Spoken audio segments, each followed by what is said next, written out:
Welcome to Baldhead Bible Podcast, making the Bible come to life, featuring the exposit story preaching of Dr. John Katzian.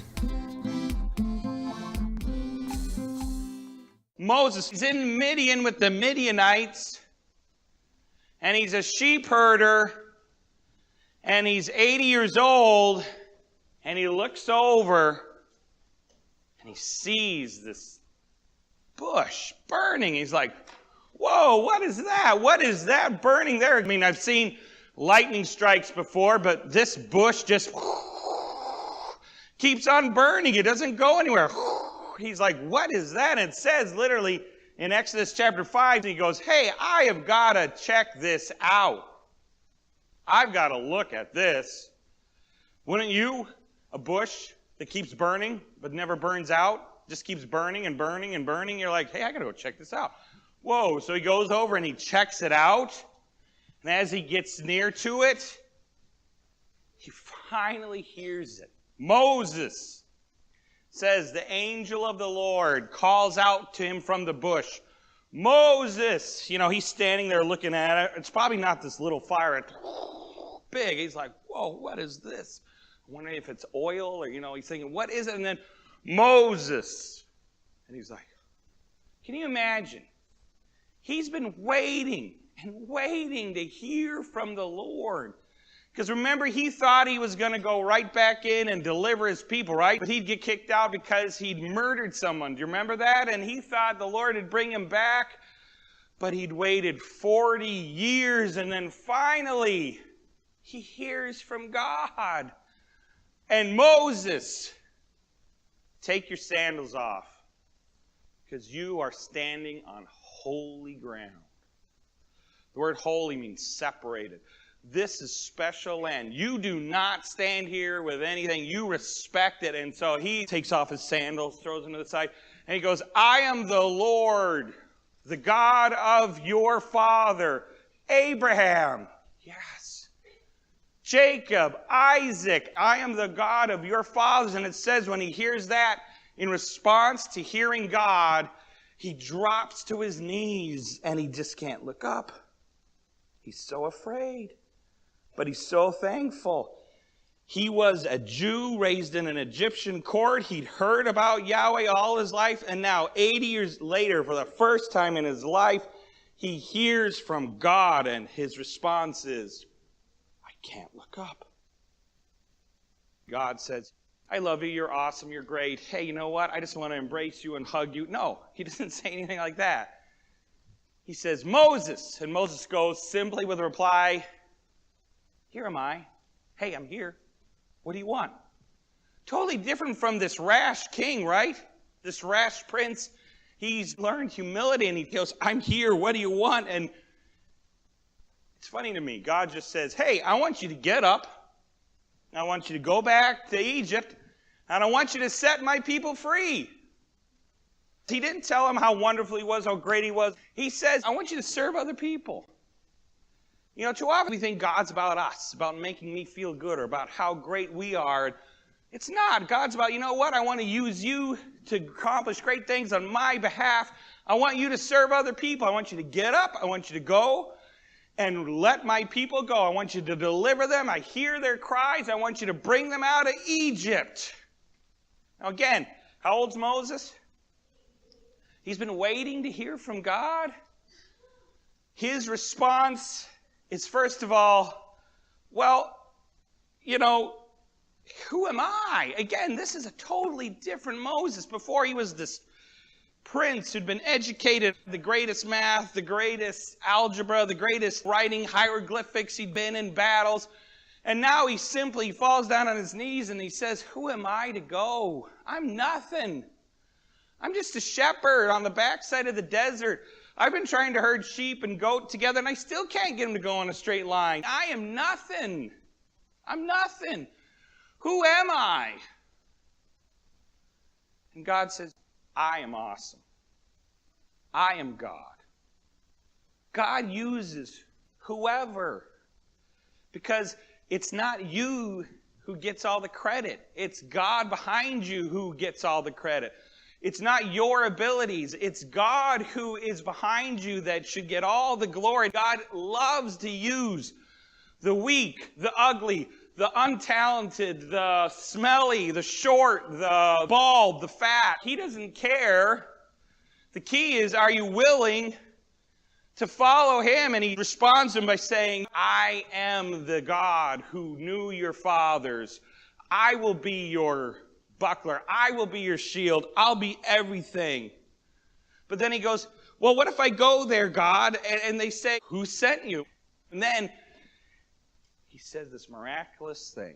He says, you know what, Moses? I'm going to give you my name. My name is, not John, not Frank.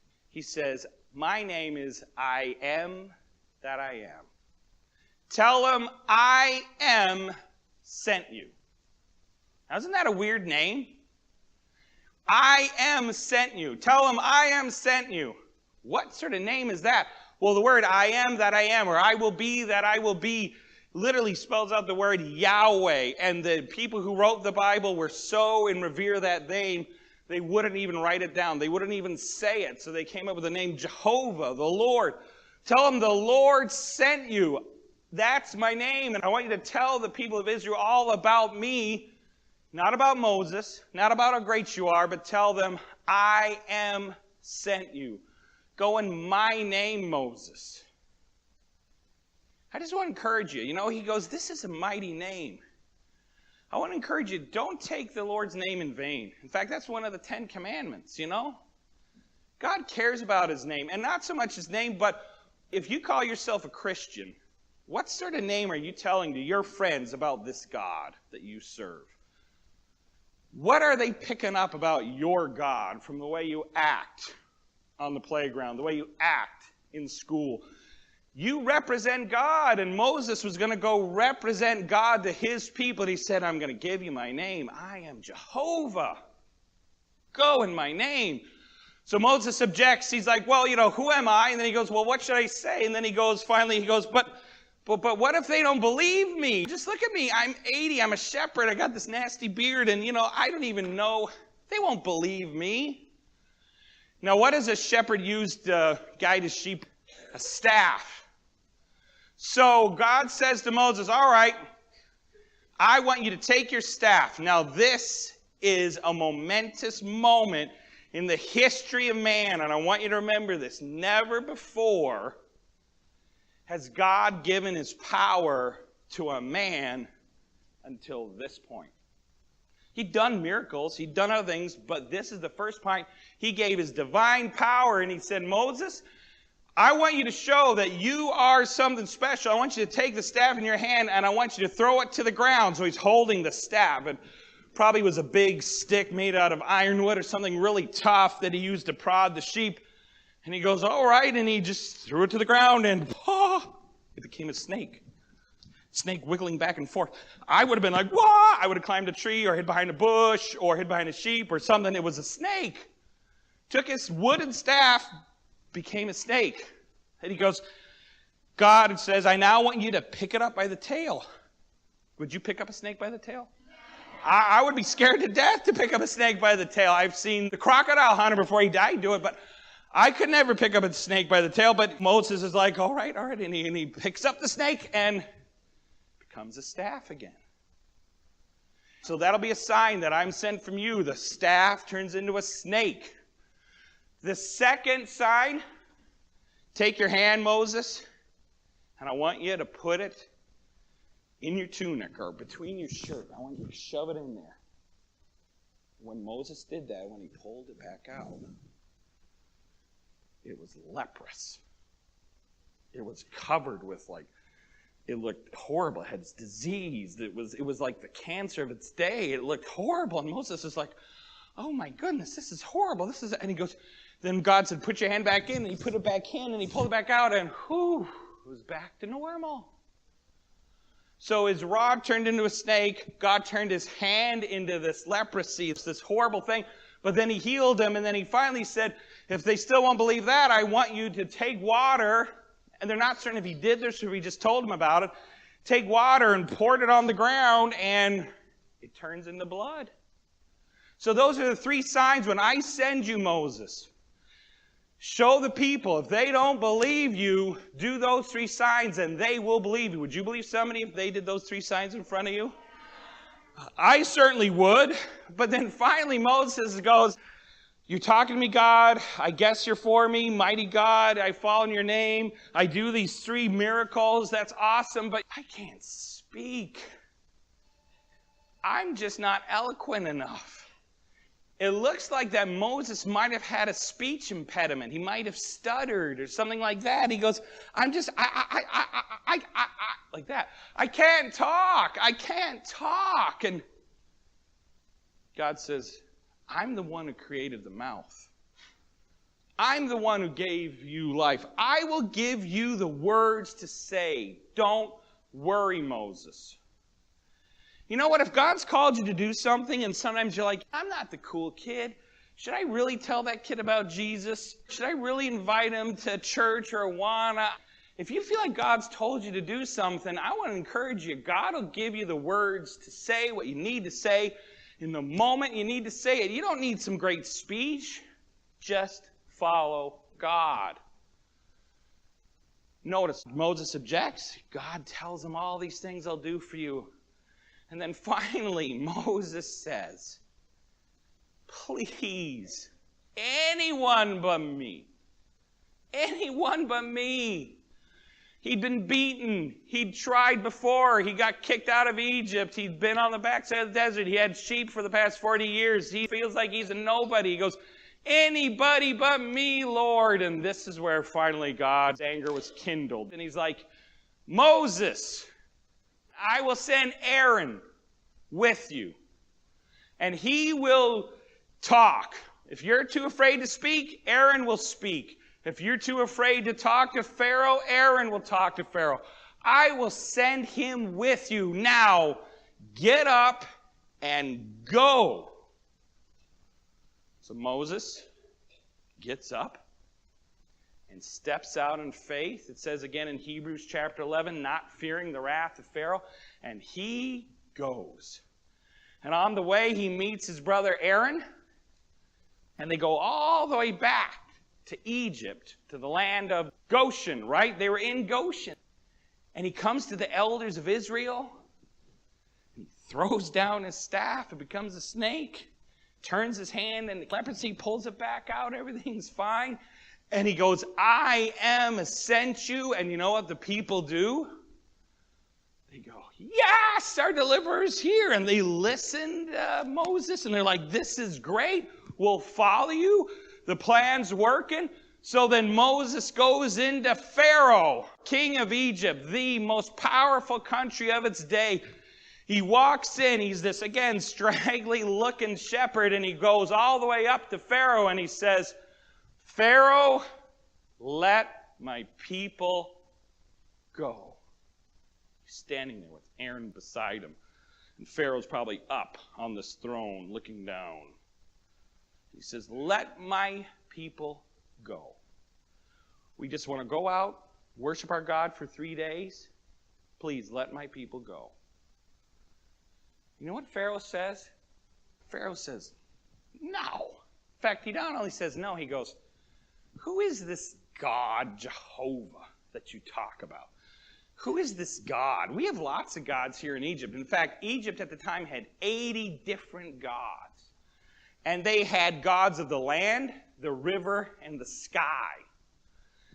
So he's like, I've never heard of this Jehovah. Who is this Lord, this Yahweh? No way, I'm not going to let your people go. In fact, he says, you guys are just trying to be lazy and get some extra holiday or vacation. In fact, I'm going to make your people even more oppressed because what they did is they made their bricks out of straw. Well, he said, you know what? Now we're not going to provide your people the straw to make the bricks. They've got to go find their own straw to make their bricks, but we're still going to demand the same bricks. In other words, we want 80 bricks a day. We gave you the straw to make the bricks out of the clay to make the 80 bricks. Now we're not going to provide you the straw, but you still got to make 80 bricks. Is that fair? Not at all. And the Israelites are like, what? Are you insane? And the Pharaoh tells the foreman, they got to go find their own straw. This makes me mad. Who is this Moses guy coming in and telling us that we want to leave, asking his people to go? No way. In fact, I'm going to make your land harder. And the Israelites, instead of getting mad at Pharaoh, you know who they get mad at? Moses and Aaron. You know, sometimes when God asks you to do something, everything works out, but it may not. You may find an obstacle. But I want to encourage you, if God's asked you to do it, and you know that, keep going to that obstacle, because Moses is faced with the people. They're like, you made us stink. We are mad. We're not going to do what you want. We are so mad. It says their spirit was broken. And Moses, instead of getting mad at the people, you know what he does? He turns to God. And he says, God, what should I do? What should I do? And again, when you're facing obstacles, don't look to man, turn to God. Pray, Lord, what should I do, God? What should I do? And he prays, and God says, he says this, you have not seen what I'm gonna do yet. Just hang on for the ride, Moses. I want you to go back in there, and I want you to talk to Pharaoh again. And Moses is like, all right. So he goes back in with Aaron, his brother, and he goes, let my people go. And Pharaoh says, no. And Moses says, all right. He gives his rod to Aaron. Aaron takes the rod, throws it on the ground, and it becomes a snake. And he's like, whoa, wow, look at that. That would be amazing, right? Well, the Egyptians had their own magicians, their own wise men, as they called them. And they took their sticks, and they threw them on the ground, and they became snakes as well.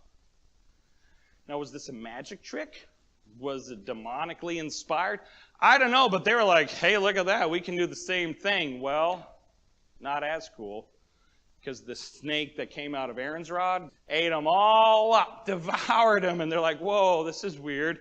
And then he poured the water on the ground, and it turned into blood, and they were saying, Pharaoh, let my people go. And Pharaoh said, no, I will not. And it should have been a sign when his snake ate all the other snakes that he should have let his people go, but he didn't listen. And then Moses said, my God is going to show signs to you that you need to let my people go.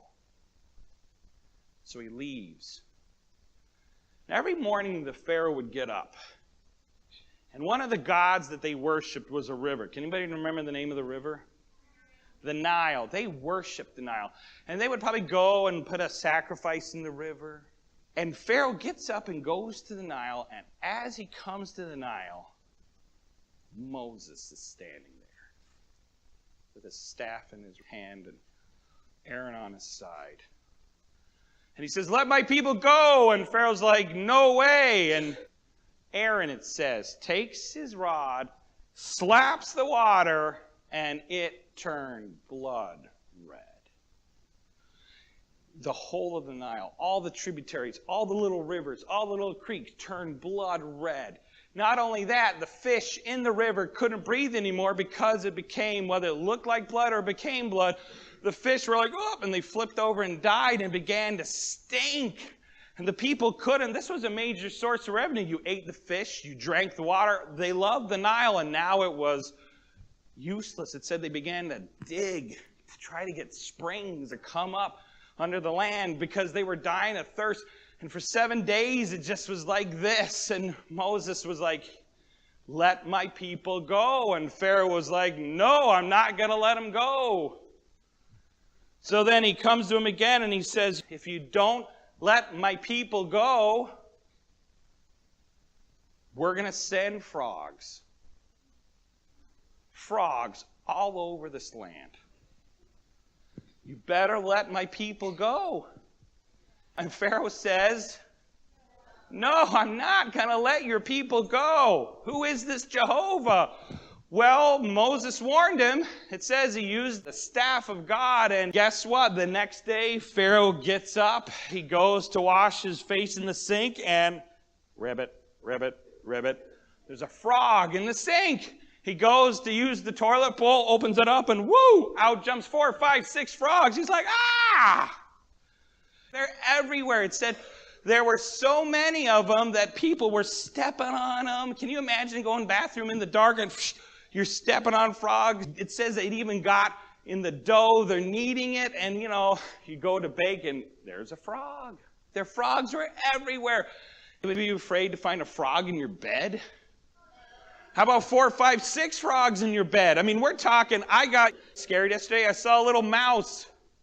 That freaked me out in my room, let alone 10 frogs in my room. I mean, they covered the land. And Moses was like, let my people go. And Pharaoh said, I'm not going to let them go. And then Pharaoh said, could you please get rid of the frogs, Moses? Could you please? And Moses said, all right, I'll get rid of the frogs. In fact, my God's so gracious, you pick. When do you want the frogs gone? And Pharaoh said, well, how about tomorrow? And Moses is like, all right, I'll get rid of the frogs tomorrow. Except the river.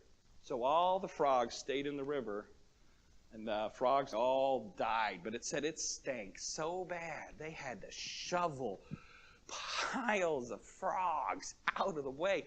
Bushel baskets dumping them. They had frog recycling centers. I mean, it was everywhere. Frogs, frogs, frogs. The first 2, he warned them. If you don't let my people go, river's going to turn to blood. Frogs are going to be everywhere. The 3rd plague, or literally in the Hebrew, it's stroke. The 3rd stroke. The 3rd plague. Moses didn't warn him. Instead, he threw up dust in the air. All these little particles of dust turned into what we would call lice. You know what lice are? Lice are nasty. But this, I guess in Egypt, is a particularly nasty lice that gets in your nostrils and their ears, and it stings, and it's everywhere. Can you imagine? And it's all over the place. So the next day he goes to Pharaoh again. Lice is everywhere, and he's like, oh, please. And Moses is like, let my people go. And Pharaoh goes, no, I'm not going to let your people go. I'm not going to let them go. Then he warns them again. If you don't let my people go, there's going to come biting flies. The word is dog flies. In fact, there's like a whole bunch of different flies within these flies. They're going to swarm all over this land. But up to this point, Pharaoh's like, my magicians have been copying what you're doing. When he turned the water into blood, his magicians did the same thing. They didn't turn back the plague, but they did the same thing. When he made all these frogs appear, his magicians did the same thing. He's like, you know what? Your God's no big deal. Well, in the 4th plague, when all these biting flies show up, he goes, they're going to be all over the land of Egypt except where my people live. Where was that again? Goshen. Where Goshen is, where my people are, they're not going to have these flies. To show you that Jehovah is God, the one true God. Remember, I told you the deities of the land, the river, and the sky. Well, the first place they attacked was the river, right? They showed, hey, your God's nothing. Now all these flies the next day show up. And again, these are nasty. We're talking swarms of flies of various kinds that bite. And they were everywhere except in the land of Goshen. God's people were safe. God's people were taken care of. And these flies just inhabited the land, and they ate the crops, and they ate things. And he goes, Pharaoh, let my people go. And still Pharaoh says no. And then he warns them, all right, if you don't let my people go, the 5th plague, all your cattle are going to die. All your livestock. Pharaoh, listen to me. Let my people go. And Pharaoh's like, no. And the next day, cattle just start dropping like flies, literally. They just start falling over. Now, they worshipped the ox and the cow in Egypt. So here he is attacking various deities and letting them know, you know what, your God's nothing, your God's nothing, your God's nothing. The one true God is Jehovah. I am that God. And their cattle started to die. And then he comes to the 6th plague. And again, he doesn't warn them. It just happens. Boils on everybody except the people of Israel. All the cattle died except the people of Israel. The 6th plague is these boils. Now, a boil is like, you ever seen like a big zit on somebody, you know? It's like that, but much bigger and nastier and pussy, and you're like, oh, and it's all over them. And they were saying it's itchy and scratchy. These people were covered with boils, and Pharaoh was covered with boils. And he's like, all right, Moses, I'll let your people go. Like, I'll just let your men go. If we can keep the women and the children and the cattle. And Moses is like, no, that wasn't the deal. I want all my people to go. And Pharaoh starts to try to rationalize them, and they're covered with boils. He says, please take it away. And will you let my people go? Pharaoh goes, no. So then the 7th plague. He is a gracious God. And he comes to Pharaoh and he says, this plague's bad. We've just been messing around with nature. Now he's messed around with cattle. You know, this is a gracious God. He could have, in the first place, when Moses and Aaron first met Pharaoh, they could have said, let my people go. No. And Moses could have turned around and go, poof, poof, poof, poof, killed 40 people with his lightsaber. You know what I'm saying? He could have totally blown people up, right? And if you're Pharaoh, you would have gone, all right, okay, go, all right. No, he gives the people time to repent. He wants them to choose him. But slowly over time, they keep hardening their heart. And he goes, this plague's bad. Get your cattle under roof. Don't be in the field. Because when this hits tomorrow, it's going to be bad. So if you feared this Yahweh, even though there are 80 other gods you could have feared, the God-fearing Egyptian, they took their cattle under the roof. They went into the garage. They didn't go to work, especially if they're outside. They stayed indoors. Because the next day, hail came down. We're talking bigger than golf ball size hail. It ripped through trees. It destroyed crops. This hail came out of nowhere, but it wasn't just hail. It was thunder, boom, like they never heard before. And it was lightning, hail, thunder. And it said if any Egyptian was out in the field and they got hit by that hail, they were dead. Any cattle, they were dead. But you know what? The word lightning there, it was literally, the idea is balls of fire. Hail. I was in a hailstorm this past summer, and it totally destroyed all the farmers around us, their crops. And we're talking little hail like this. It totally shattered my front window. It totally ruined the siding on my house. And we're talking hail this big for only about an hour. This lasted all day. Thunder, lightning, hail, balls of fire. You were dead if you were outside. Moses warned him. Pharaoh still says, I'm not going to let my people go. He tries to bargain. Then he says, you know what? If you don't let my people go tomorrow, what's left? We're going to send swarms of locusts. Do you know what a locust is? It's sort of like a grasshopper, but meaner and tougher, you know? It's like, meh. And these locusts came the next day, and it said it darkened the sky. They couldn't even see because the locusts. And remember, the hail took out all the crops. They lost a lot of their livestock. But anything that was left, these locusts just came in and devoured it all. And Pharaoh was like, please, Moses, all right. And he tried to rationalize him. Okay, if you will just get rid of it, I'll let you go. And Moses said, all right, if you let my people go. And time again, Pharaoh said, all right, your people can go. And then the next day when Moses took away the plague, he took it all back. And Moses said, all right, I'll take away these locusts. And it said that the next day they were gone. And then the 9th plague. He doesn't give them a warning. It just happened. The next day, how many of you are afraid of the dark? How many of you are afraid to walk around the woods at night? Hey, that's me, okay? I'm afraid of the dark. I am the world's biggest chicken. I'm pretty much afraid of animals, and I'm afraid of the dark, okay? I like lights on, but especially when you're wandering around these woods at night and it's dark, aren't you worried? Who's in there? What's watching you? What's going to come out and get you?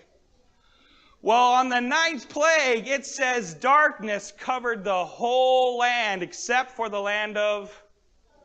The Israelites had all the light and they could dance all day and have fun, but in Egypt. But it wasn't just dark. Because sometimes you have the moon and it's sort of light and you can see. Dark, dark, dark. It was so dark. I once went to a cave. Anybody been inside a cave and they turned the lights out? You can't even see your hand in front of you, can you? It is so dark. Literally, the Hebrew seems to imply that they could feel the darkness. It was so bad, people didn't even get out of bed. They didn't leave their home. They were afraid to move. One of their biggest deities was the sun god. And here, this Jehovah God just wipes out their God. And it is dark, pitch black. Moses says, "Let my people go." And Pharaoh says, "If you ever come into my presence again, I will kill you." You'd think after all these plagues, after seeing the mighty hand of God, Pharaoh would be like, "All right, go. Your God is amazing." But his heart was hardened. He got angry at God. He didn't care. And finally he says to Moses, "If you ever show up again, you are going to die." And Moses says, "You're right. I will never see your face again." Because the 10th plague is the scariest, most frightening plague you could ever imagine.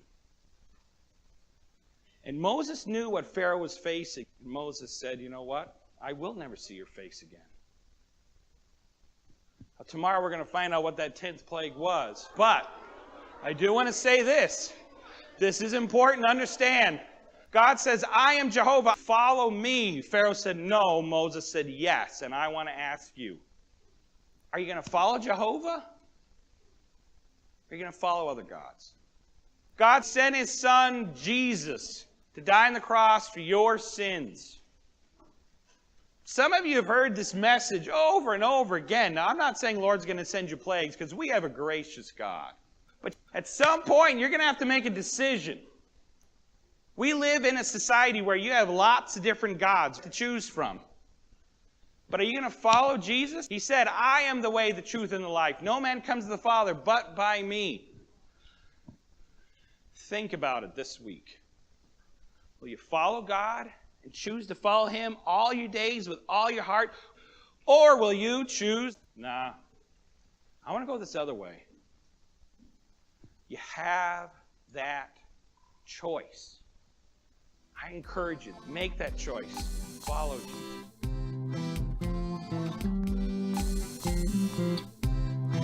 Baldhead Bible Podcast is created by Dr. John Katzian. Music composed and performed by Elijah Katzian.